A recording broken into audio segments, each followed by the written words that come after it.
think this time I'd like to introduce Rick Cooper, and he's going to tell you about his affiliation with the Fowler family. No further ado other than Rick is one of our Facebook posters, and if you follow Facebook on our Facebook page, he's the one who's doing the historic photograph uploads. We have 2 people working on that for us. So thank you very much, Rick, and we look forward to your talk tonight. Switch on. Thank you, Dan. Am I on? Yeah. I'm live. Okay. Thanks everybody for coming. And it looks like a great crowd. It's really great to see you all. To introduce myself, I am Richard Cooper. My mom was Shirley Fowler Cooper, the older sister of Don and Charles Fowler, who many of you have known over the years.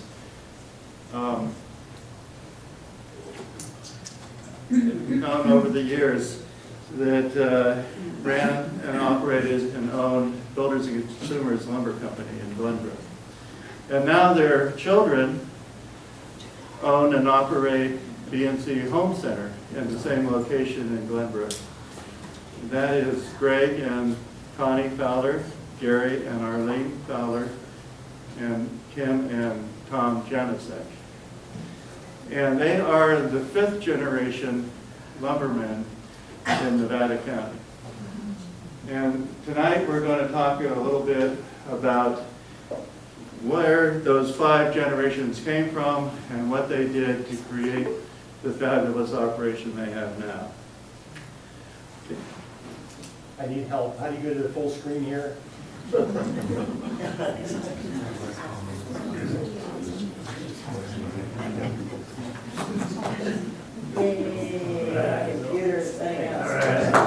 Thanks, Tyler. My son, Tyler. Okay. So, next slide, please. Got it. Yep. Yep, that's the one. First, a little talk about genealogy.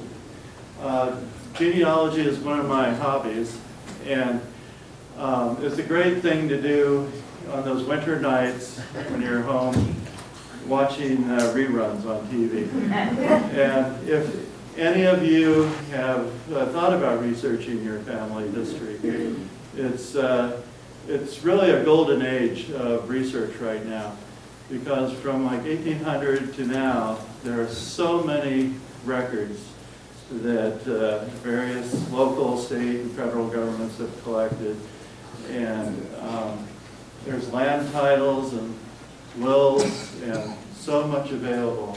And the United States Census, that you can literally sit on your sofa at home and type on your laptop and come up with a wealth of information. And as I go through the presentation, I'll show you some of the little treasures I found to illustrate how that can happen.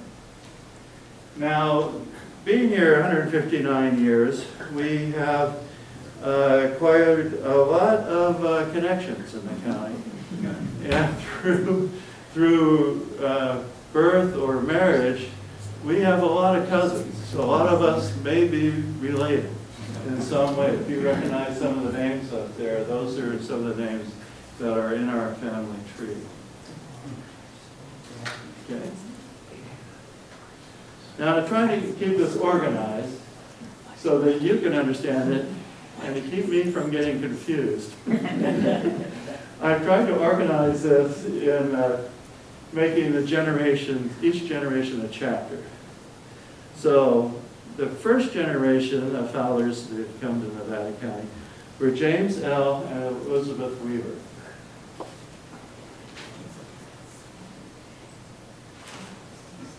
The Fowler family actually goes back to medieval times, to 800 AD, to the first king of Germany, Henry the Fowler.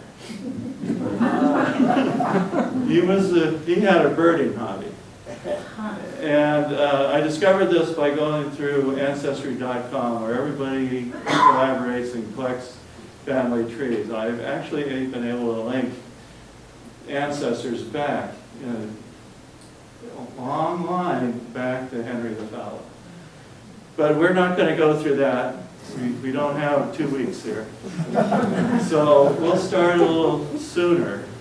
And we'll start our story in Ohio in 1846. Now at that time, Bildad Fowler III passed away and left his farm to his children. And you can see one of the examples of genealogy research is, remarkably, his will is online.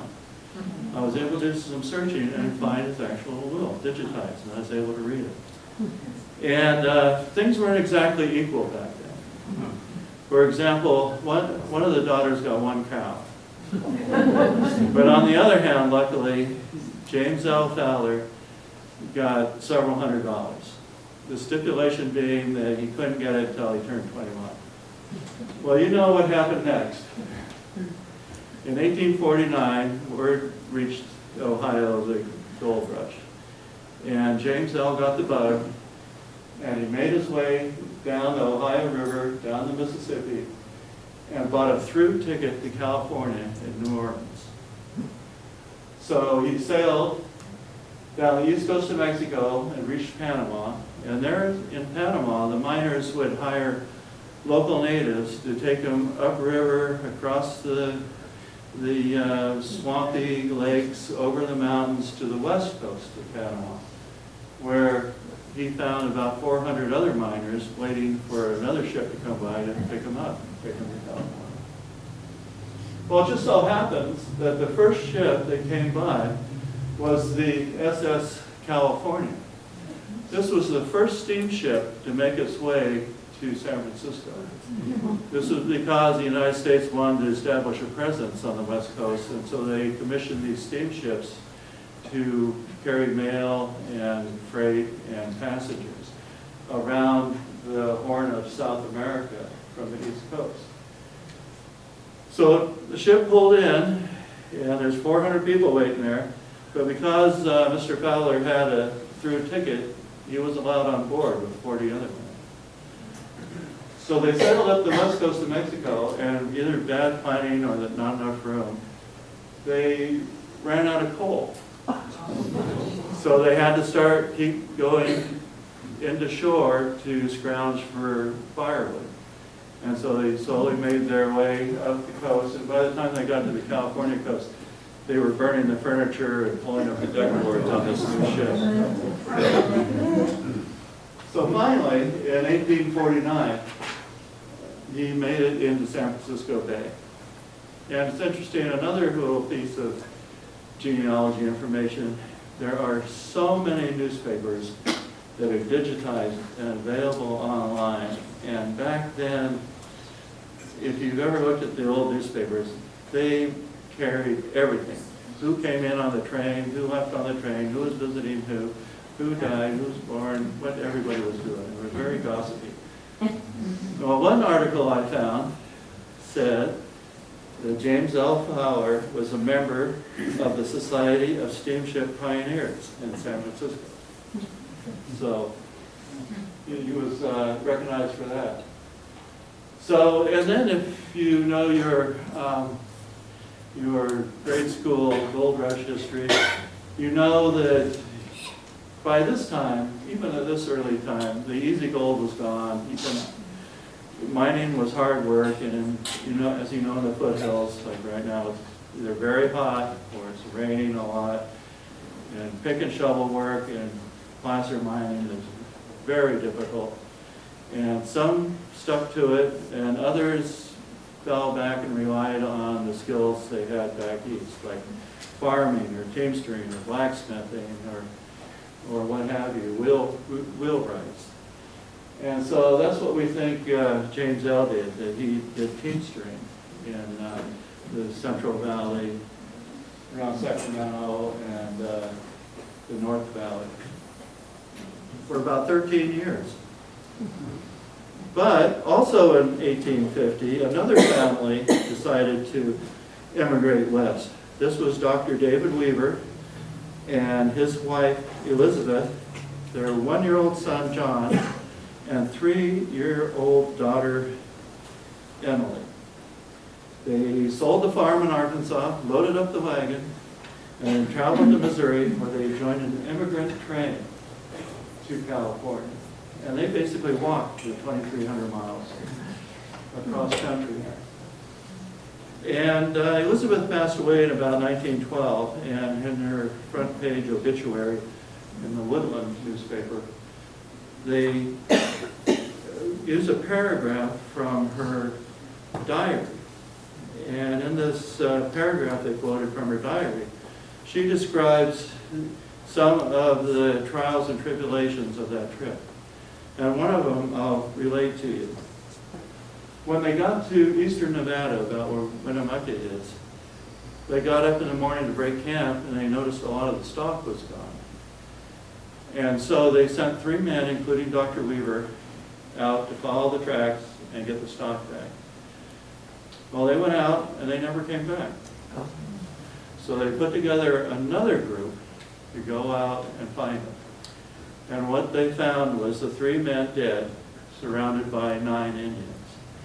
It was the stock grazing peacefully nearby. So they think that they fought to the last man because the stock was still there.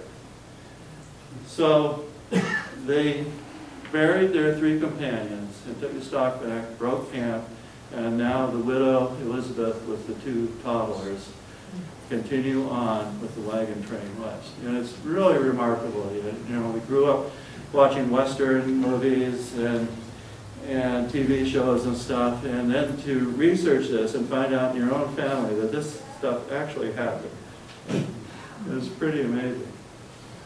So anyway, they made their way across Nevada, doing the Carson City route, up Carson River Canyon, over Carson Pass, and ended up southwest of Placerville. Now we know this because it's 1850, and the United States is doing their census they do every decade. And I'm using the word remarkably a lot. It's true. Even in California, during the early stages of the gold rush, they did the United States Census. So I found the Weavers in the 1850 census, and as for a location, it says along the Cosumnes River. So they weren't even in a town. They were on some sandbar somewhere. And you see some of the people, this is when they first started listing the occupations too. Some of the people were farmers, blacksmiths, wheelwrights and things, probably part of the people on the wagon train. Another bunch that were listed were miners, so they were probably the ones already there mining when this wagon train came through. So that's really something. That was really quite a find to find that. And speaking of the diary, I don't know where the diary is, if it even exists or who has it or what. I've been trying over the years to locate it, but that would sure be something to find. So the family spent the first year in Sacramento, and then they moved to Woodland in Yolo County, where she was one of the first white women there. She married a widower rancher, and she opened a boarding house. They must have built a boarding house. So she went into business doing that. So as I mentioned, James L. was working around the area as a teamster and such. And 13 years passes, and now the 3-year-old Emily is 18, and she and James meet, and I found their wedding announcement in the Sacramento paper in 1863. And in 1865, they moved to Nevada County. So they homesteaded a ranch, okay, on the south slope of Banner Mountain. And on the left here is the homestead application that's online. On the upper right is an old Nevada County map that's online, and you can see where J.L. Fowler is listed on a couple parcels there. We think it's about 128 acres on the, what is that, the Quaker Hill Road, or yeah, Quaker Hill Road. And just to the southwest of that, if you know where it is, was the Banner Lava Cap Mine. And this is an actual photo of the ranch. There's somebody who I'll talk about a little later, our great aunt, Inez, who we called affectionately Auntie I. She graduated from Grass Valley High School in 1950, and I think she probably got a Kodak Brownie camera as a graduation present. Because soon after, I have 2 full albums of old 19-teens and 1920s photos. And this is one of them. Okay, next please.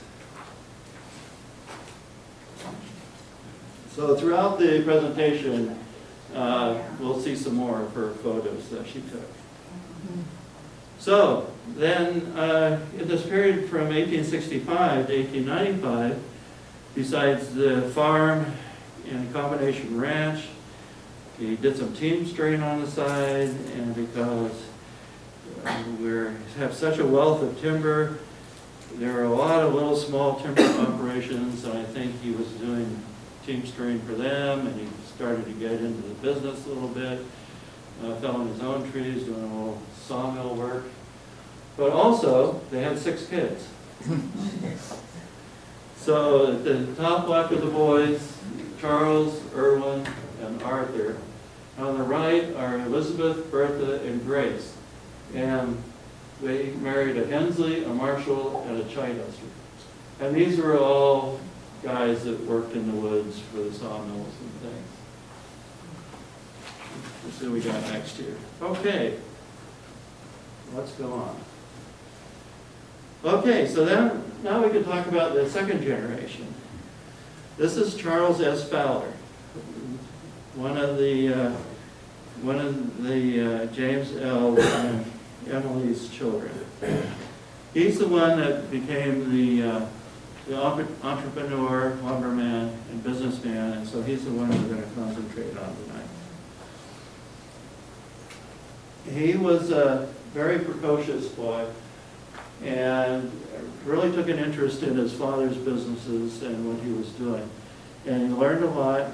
His grandparents, and he had a lot of aunts and uncles down in Woodland, so early in his life he moved to Woodland. And one of the newspaper articles I found mentioned that he was a manager of a ranch in Woodland as he was growing up at a young age. And at this time, go ahead and, just a minute, sorry Dan. This is another photo that Annie and I took of the Fowler, one of the Fowler logging operations. Okay, go ahead. Now here's some pictures of Charles throughout his life, and you can see on the left, he's got something going on. He's got some attitude, and that shows throughout his life. And in the center photo is their wedding photo. He met Emma Blaine in Woodland, and they got married, and this photo's from San Francisco, so they probably honeymooned there. And this is Charles in about 1920 on the right, as a successful Grass Valley businessman. Okay, Dan. Okay, so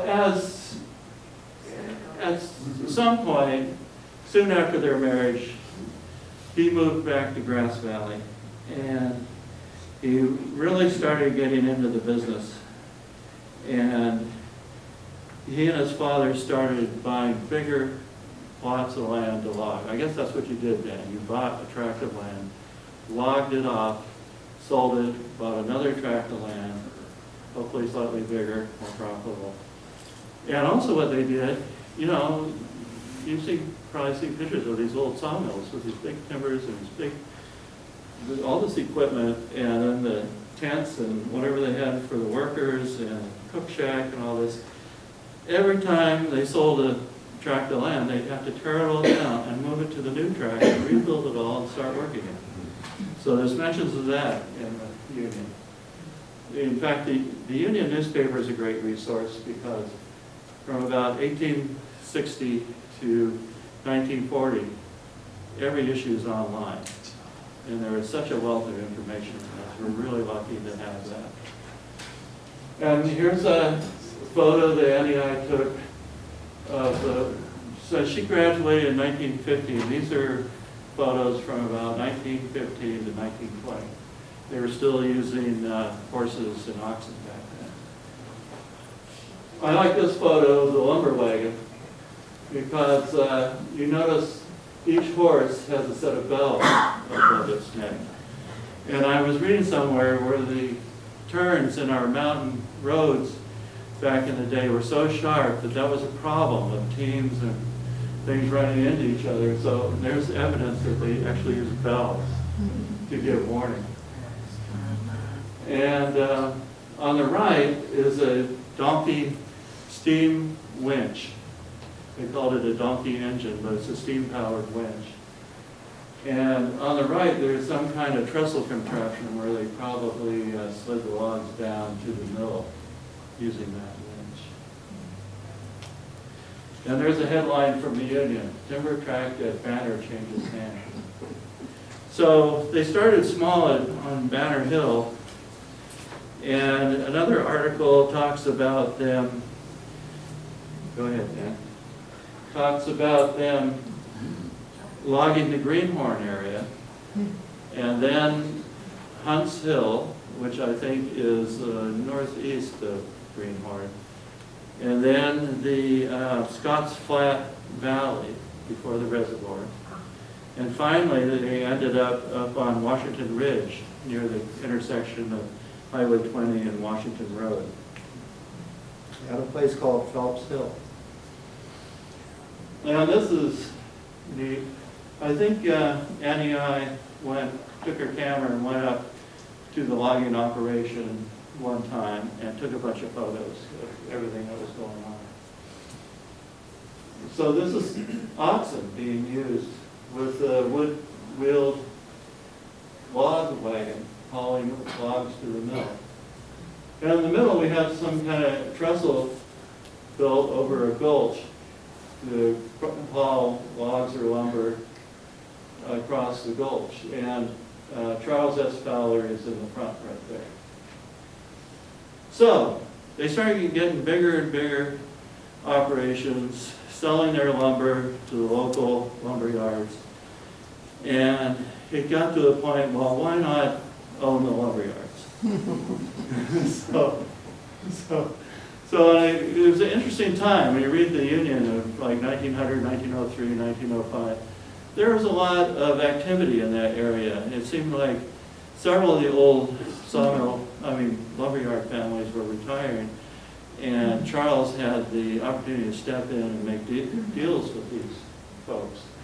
So the lumberyard on East Main Street at Bennett Street, which is where the new post office is, that you know, that was an old lumberyard from way back, and he bought that and renamed that the Grass Valley Lumber Company. And also on South Auburn Street, the Conaway family was retiring from the business too. And this lumberyard was across from the old Hennessy School, where the gas station is now. And they bought that, and that renamed that Banner Lumber Company, C.S. Fowler, proprietor. And this headline says, "Sawmill cutting and fine timber. 1 million feet of lumber to be cut by Charles Fowler this season." Okay, Dan.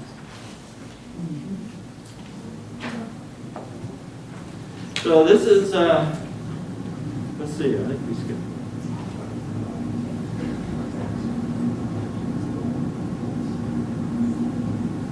Oh, okay, they just got out of sync. Well, I'll adjust to the sink. That's all right. Okay, so in the union, what I was mentioning is a wealth of information.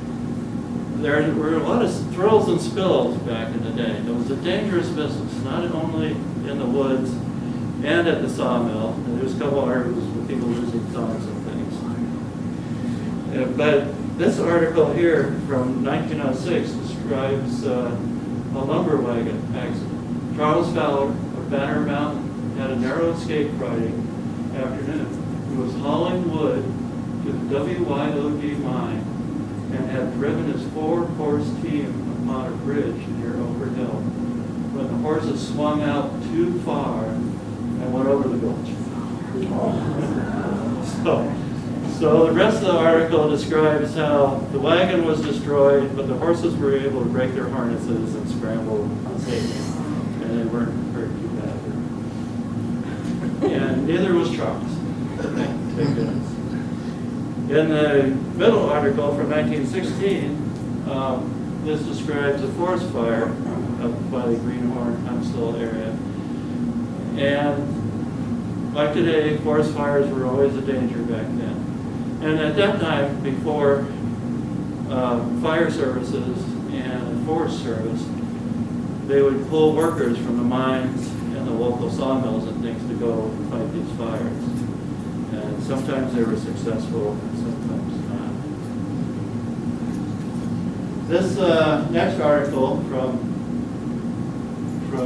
1905. Okay.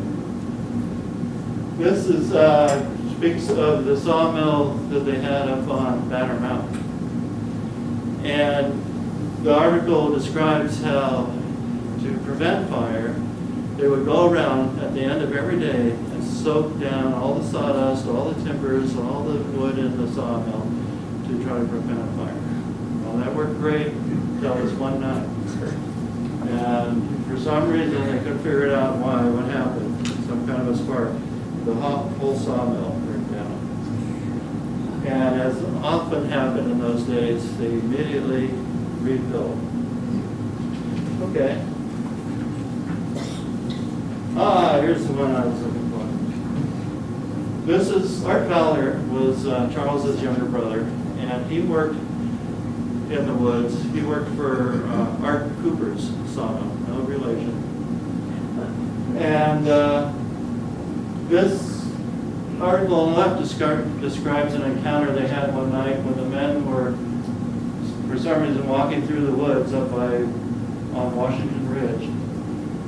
And they were each carrying a lantern, trying to follow each other through the woods. And for some reason, Art got separated from the group and went off trail and was trying to cut a shortcut and catch up to them. And it was very dark, the lanterns were very dim, and he stumbled over something big. Well, that something big jumped up and screamed and ran as fast as it could away.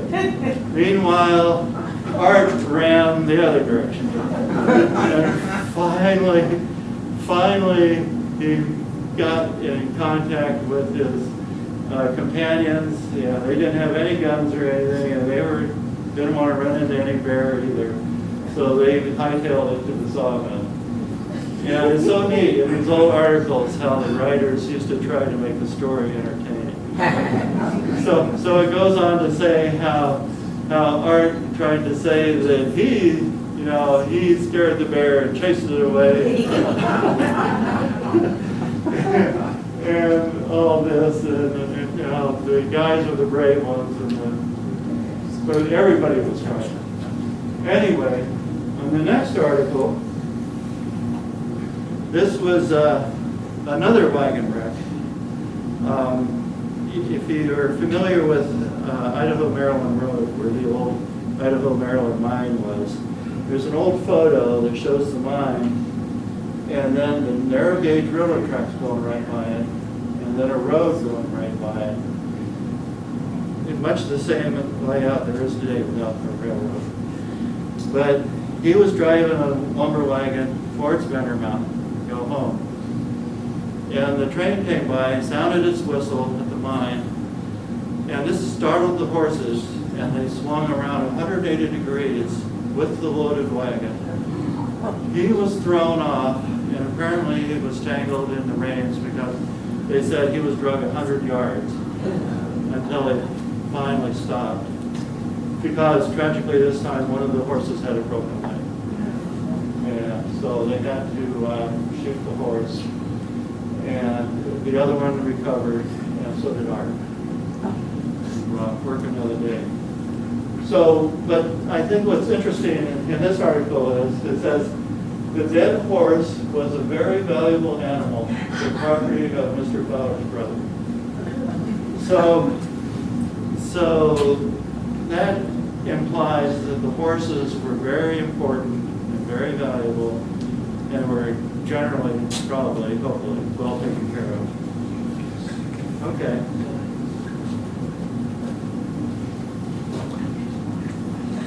Oh, okay. Okay. This is in 1906, and an employee of Charles's. He was teamstering a lumber wagon, and he got down off the wagon with his axe to clear a log from the road. And of course, you know, axes, it glanced off and almost cut his ankle off. And he was bleeding profusely. So he crawled to the wagon, unharnessed what the newspaper calls the gentlest horse, and rode it to the Fowler Ranch on Banner Mountain, where they tried to stem the flow of blood. And this time, they actually had a telephone there. So they telephoned the doctor, and the doctor came in his buggy and stopped the bleeding and saved the man's life. I found a later article that says that though he was recovering slowly, they were able to save the foot. Okay. 1916, another fire on the Greenhorn that they were able to subdue before it burned up the Fowler sawmill. And this is one of my, on the right, it's one of my favorite stories. This is in 1919, and Charles had a motor tractor. Even then in 1919, they were struggling with that, what they call trucks. And he had this, if you can imagine, if you've seen the old Mack trucks and things, these flimsy little trucks hauling these big loads of lumber. And this one also had a trailer with a big load of lumber on it. And this was going up the hill towards Town Talk from Nevada City, probably about where Robinson Timber is now, where their yard is. It was going up the hill, and the little four-cylinder engine sputtered and died. And it started rolling backwards. And the brakes weren't sufficient enough to stop it. So the driver and his wife and her friend, what they were doing on there, were able to jump off to safety. And about that time, the trailer jackknifed and went over the cliff 80 feet down onto the Nevada County narrow gauge railroad tracks. And they said that the lumber was stacked perfectly on the tracks, but the trailer and tractor were destroyed. So I guess that was Charles's first adventure with trucks. So anyway, they had to delay the evening train to Nevada City until it was all cleaned up, and they took the passengers and trained around by bus. Okay. So now we have a little family life here. We'll get into that.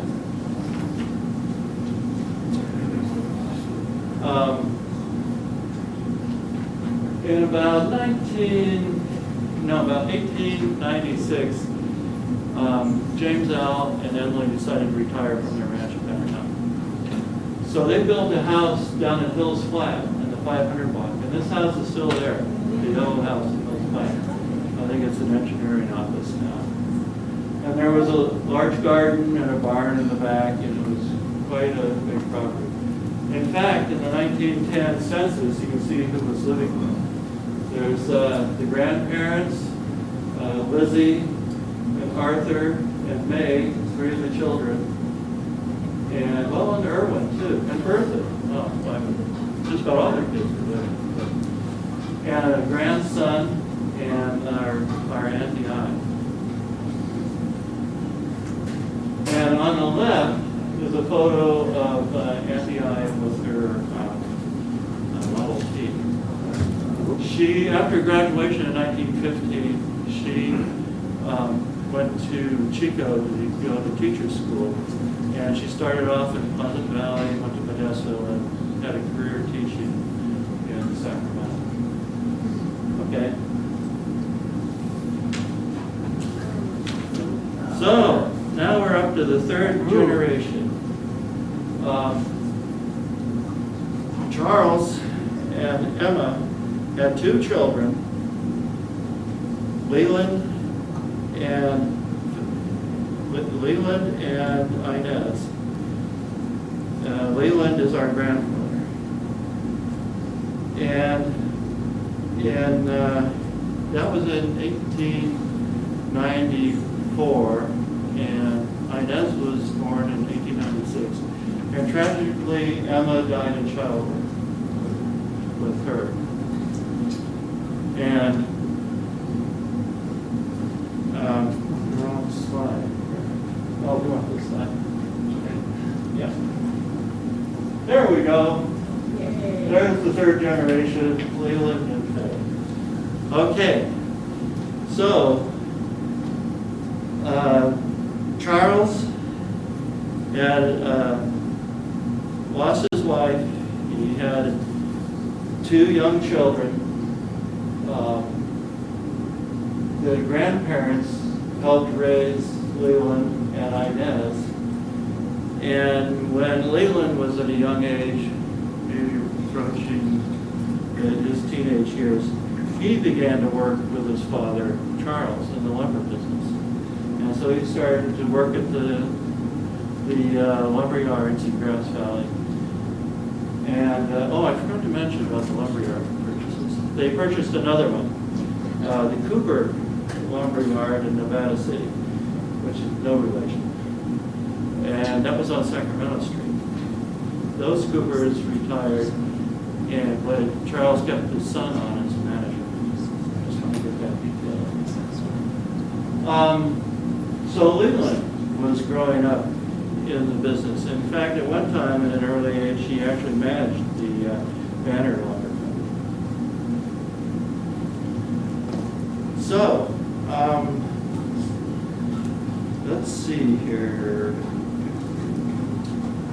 Okay, they had about 1924, Leland met Faye Norton, our grandmother. And the Nortons came from Washington State.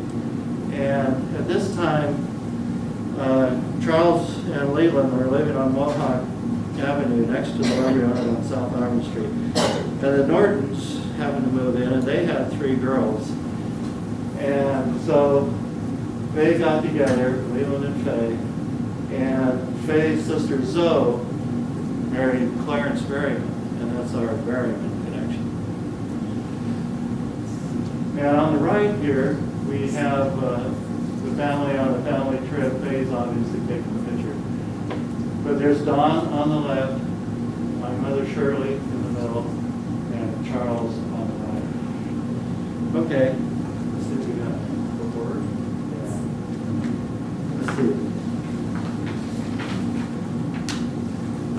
Let's skip that. Let's go back. That one. Okay, this is another one of I's photos. Well, that's fortuitous because that keeps things in line. Because those kids got married in 1924, and in 1925, Charles is found dead at a sawmill at Phillips Hill. And this is Annie I's photo of that sawmill up there on Washington Ridge. And so this event, totally unexpected, the he didn't show up for work in the morning, so they went to his cabin to look for him, and he was dead in bed. He was about 54 years old.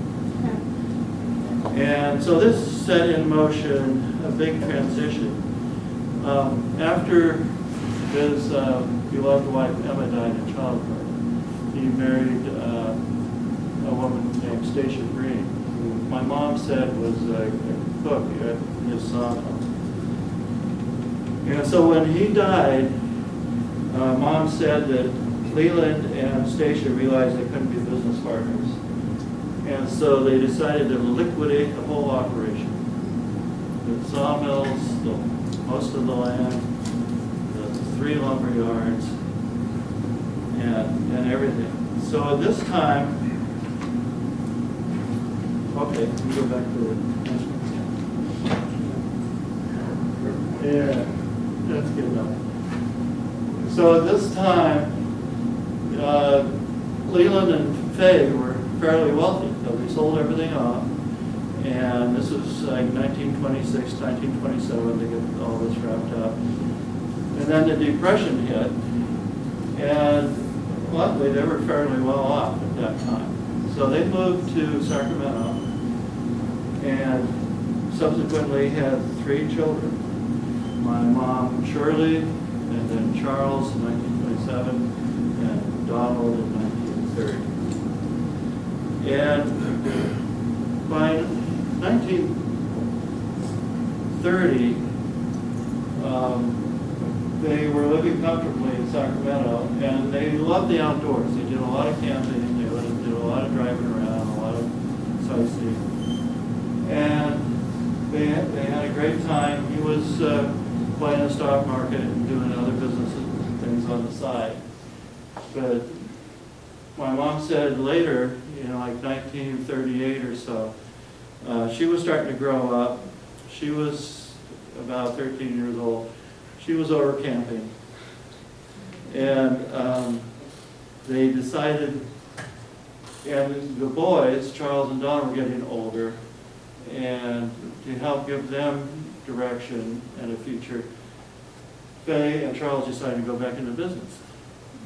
So at home I've got a big cardboard box of brochures, of sawmill equipment and maps and trade magazines and things that chronicle all the research he did. So they settled on the 14 acres in Glenbrook. In 1940 they bought that, and they came up and he built a whole sawmill, lumberyard, retail operation on that one site. And it was the first all-electric sawmill in Nevada County.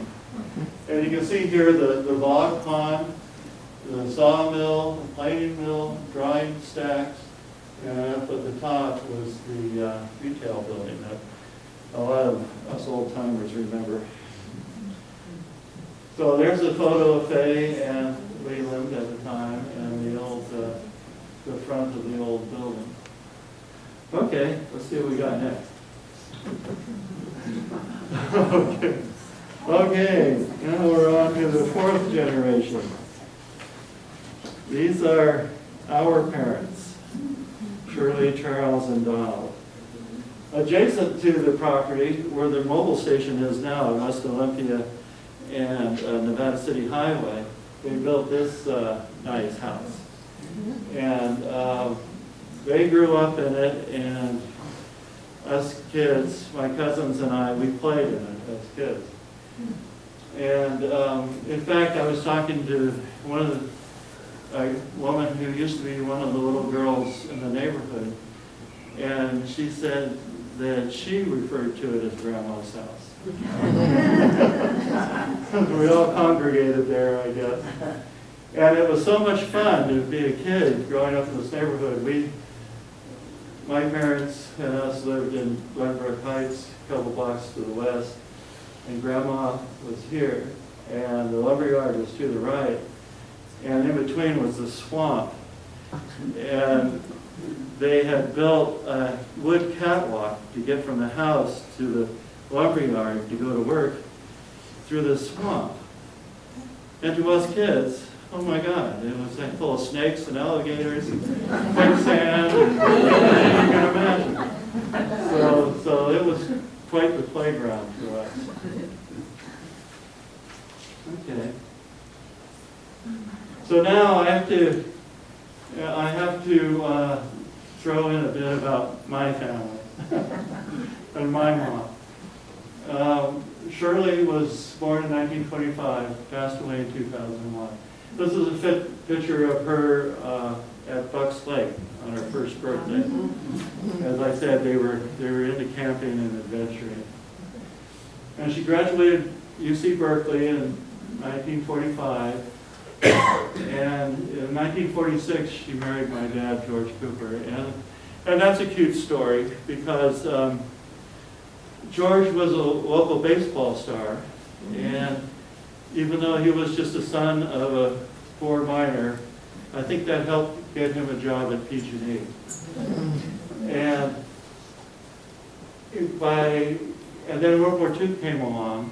He played for the baseball team from about 1933 to 1940. And during World War II, he went into the Marines, and he was sent to the South Pacific. And as part of his duties, he played baseball for the Marines for morale purposes. And he even played on the 3rd Marine Division All-Star team. That's a pretty cool thing. Yeah, with a couple of pro players too. And so after the war, he came back, baseball star, PG&E job, Marine veteran, but he was still terrible with girls. Something runs in our family. He was very shy.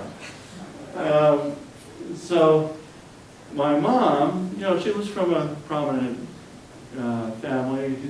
See, she's pretty cute there. But she was also very shy, and she was going nowhere in the matrimonial department.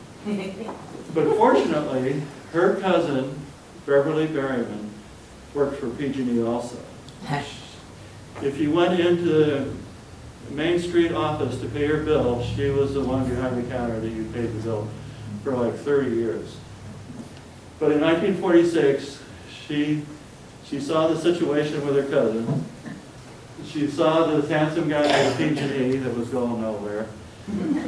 And she played matchmaker and got them together. And I still have some letters from her to my mom saying, I was at the town dance Saturday night, and there was George standing by himself by the wood heater. So luckily, thank you, Beverly. It worked out very well for me. Okay. So, we're skipped ahead here a little bit somehow, out of sync again, but we'll catch up. So, in the 50s, a lot of things happened. My parents got married, and then Don and Marlene Lane got married, and they had 3 children, Greg, Gary, and Scott. And then Charles married Cece Galino, and they had 1 daughter, Kim. And to repeat the past, like with Leland with his father and Charles with his father, the boys got into the business at an early age. I remember going to the lumberyard and playing at working, pulling leaves and getting free Cokes out of the machine. But eventually,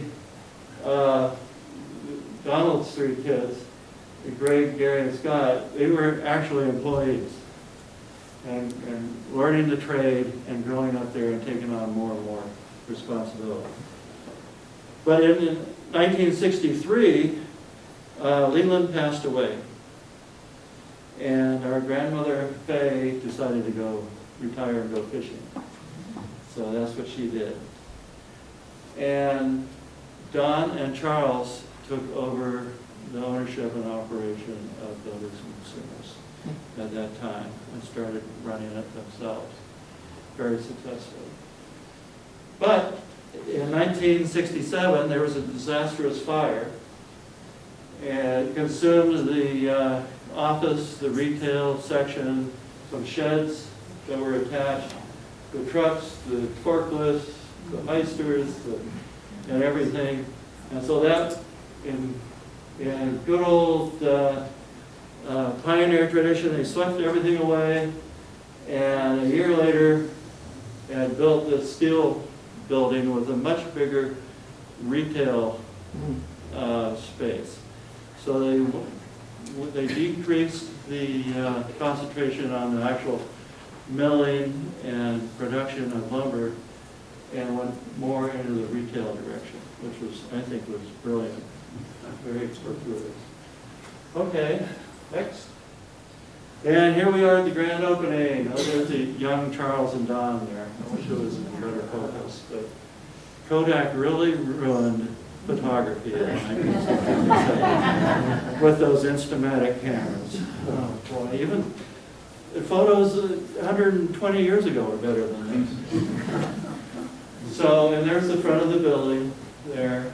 It's so familiar to a lot of us, isn't it? Okay, next. So then, by 1990, Don and Charles had wondered what to do next, where direction to go. And so they decided to enter in an agreement with Albertson Stores to redevelop the lumberyard into a commercial center. And so they did that, and they built the Fowler Center.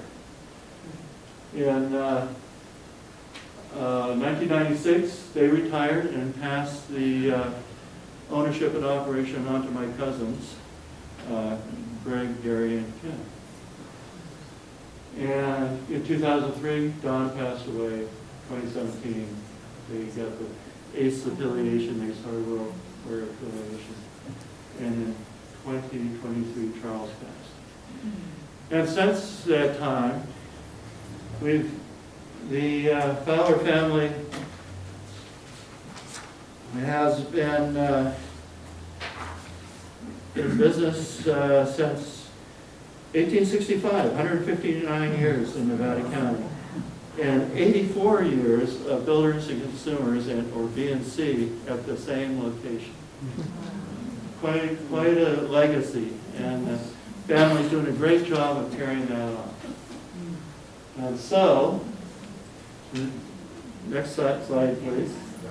Okay. For the last slide, we're in sync now. So here they are in the store. That's Greg, Gary, Kim, Kim's husband, Tom, and son-in-law, Jim. And so that brings you up to date on where we came from, how we got to where we are now. And I think my cousins, uncles, and grandparents and grandfathers deserve a round of applause.